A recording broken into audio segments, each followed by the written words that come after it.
Hey all, Ron here from Military Images Magazine with a new episode of Life on the Civil War Research Trail.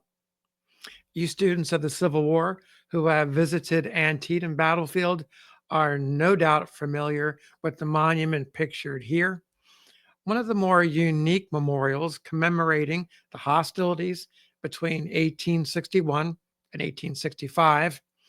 This is the monument to William McKinley, which was dedicated October 13th, 1903, 2 years after he suffered a mortal wounding from an assassin's bullet, and 36 years after the end of the war in which he escaped wounding or other injury.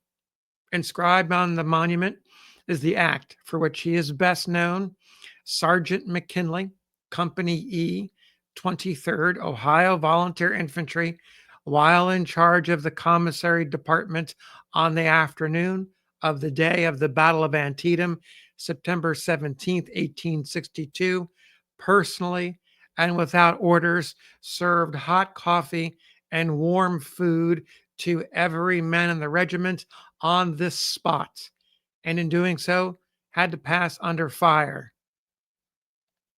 Now, the casual visitor to the monument might have had a good chuckle after reading these words. Had McKinley not been president and not fallen after being shot by an assassin, the monument would very likely never have been commissioned. Most quartermasters who perform well are usually mentioned in a regimental history or perhaps on the roster panel of a monument, not center stage. But consider this: quartermasters, commissary workers, great quartermasters were an indispensable part of camp and campaign. You might define them as the silent engine that kept the armies humming. They set wheels of motion to every plan, mustering wagons and teams, securing horses and mules, scheduling rail cars and riverboats, stocking depots, issuing shoes, clothing, tents, fuel, tools, and forage, and working hand in glove with commissary officers and sergeants to keep the rations moving. They made it their business that everyone could and would be ready for combat when the moment called. Places like Antietam, like combat soldiers, this was 24/7 business in any and all weather. The job of being a quartermaster never ended. In my mind, the Antietam Monument reminds us all of the souls who served as quartermasters. McKinley proved a good soldier. He's pictured here as a young man in his officer's uniform, rising from quartermaster sergeant to captain, and at the end of the war, receiving a brevet rank of major for his service.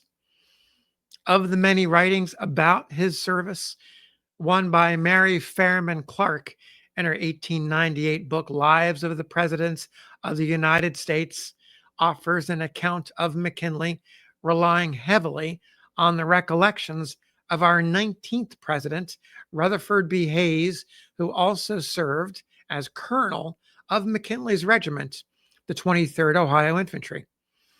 I want to share Clark's writing, picking up with McKinley's decision to set aside his studies and enlist. Clark begins: It was at this time that the Civil War broke out, and this put an end to McKinley's plans for completing his education. In June 1861, when he was 18, he joined a regiment from his own state, the 23rd Ohio Volunteers. He was one of the youngest men in the regiment and is said to have been of strong, muscular build, medium height, with deepest gray eyes and a strong chin. William S. Rosecrans was the colonel of the 23rd, and Rutherford B. Hayes, who you remember was our 19th president, was the major. So that the regiment to which young McKinley belonged has furnished our country with two presidents, which cannot be said of any other regiment. McKinley soon became a great favorite with the officers, who recognized in him the foundation of a good soldier. He was soon filling the post of regimental commissary sergeant.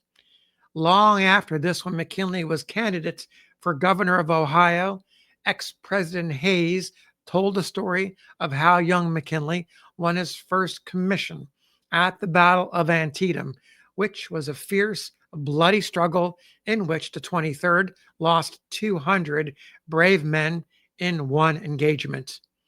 He said, Hayes speaking or writing, young as he was, we soon found that in business and executive ability, young McKinley was a man of rare capacity, of unusual and unsurpassed capacity, especially for one of his age.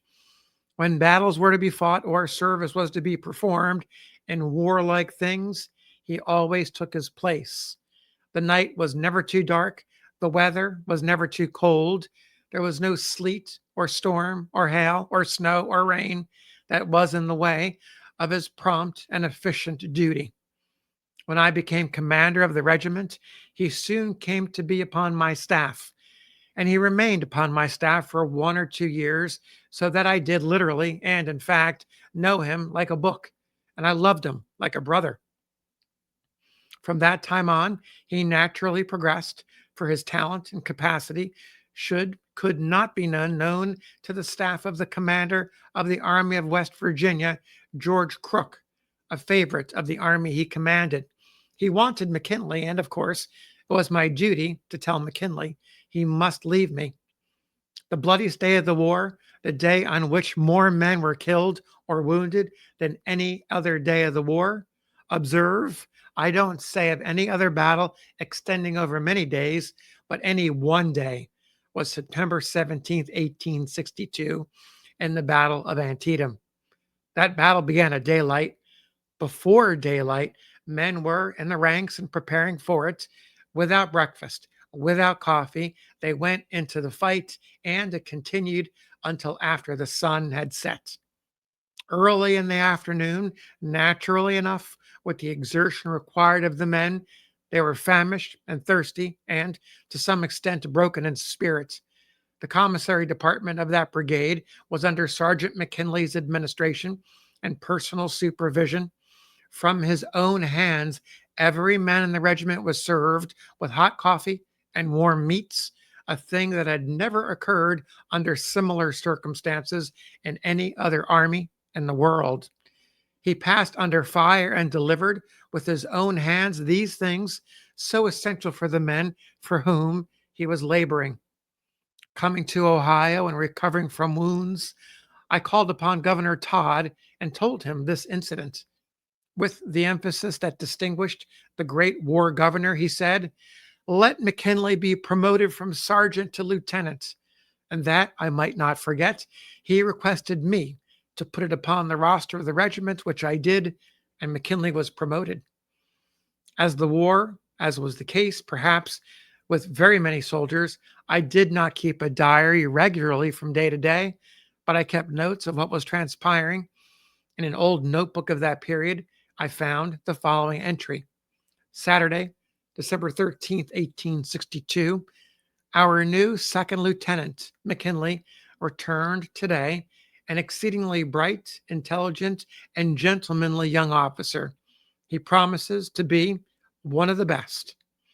He has kept the promise in every sense of the word.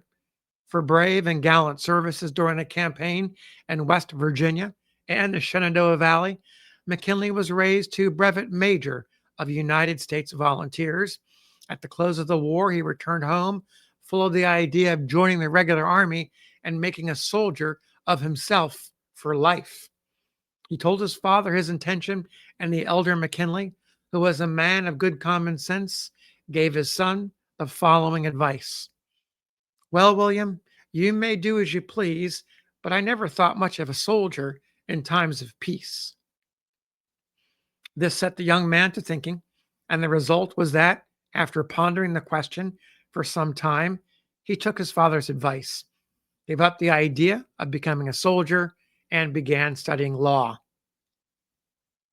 So there's Clark's story, and now you have the rest of the story. William McKinley might have gone on to a career soldier stationed at various spots along the western frontier, perhaps somewhere in the East for a while.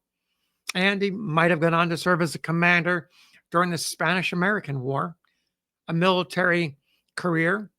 That path might have led him to the White House. He, of course, arrived at the executive mansion by way of being an attorney.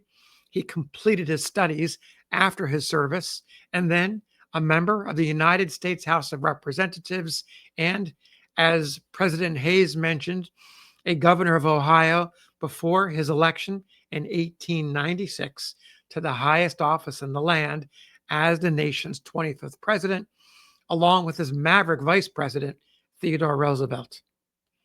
So thanks for listening. We'll see you on the next episode of Life on the Civil War Research Trail.